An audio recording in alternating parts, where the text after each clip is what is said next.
जुलै महिन्याच्या पहिल्याच आठवड्यात नाशिककरांना पावसाचा तडाखा बसलाय।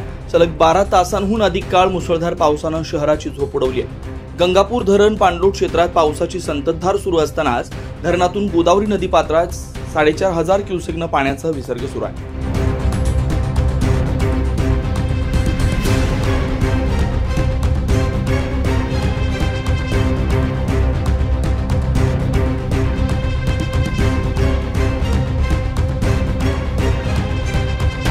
परिणामी गोदाघाट परिसरात पुराची स्थिती निर्माण झाली आहे। शनिवारी रात्री 11 वाजता सुरू झालेला पाऊस रविवारी सायंकाळी 5 पर्यंत थांबला नाही। या 12 तासात तब्बल 40 मिलीमीटर पावसाची नोंद झाली।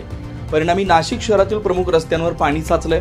त्र्यंबकेश्वर रोडवर ठिकठिकाणी वाहतूक कोंडी पाहायला मिळाली। गंगापूर धरणातून तब्बल 4500 क्युसेक वेगानं पाण्याचा विसर्ग सुरू आहे। गोदाघाट परिसरातील छोटी मोठी मंदिरं पूर्णतः पाण्याखाली गेली। पुराच्या पातळीचा इशारा मानला जाणारा दुतोंड्या मारुतीच्या छातीपर्यंत पाणी पोहोचलंय।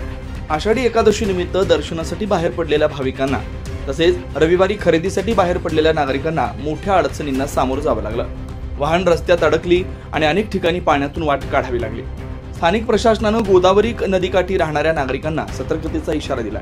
कोणत्याही अपघाताचा धोका टाळण्यासाठी नदीपात्राजवळ जाणं टाळा असं प्रशासनानं आवाहन केलं। तेव्हा नाशिककरांनो, गोदावरी नदीच्या पाणी पातळीत सतत वाढ होतीये। प्रशासनानं स्पष्ट सूचना दिल्यात। गोदाघाटावर जाऊ नका, सेल्फी घेऊ नका, पाण्याशी खेळणं आपल्या जीवावर बेतू शकतं। 9 न्यूज महाराष्ट्रासाठी ज्ञानेश्वर आंधळे, नाशिक।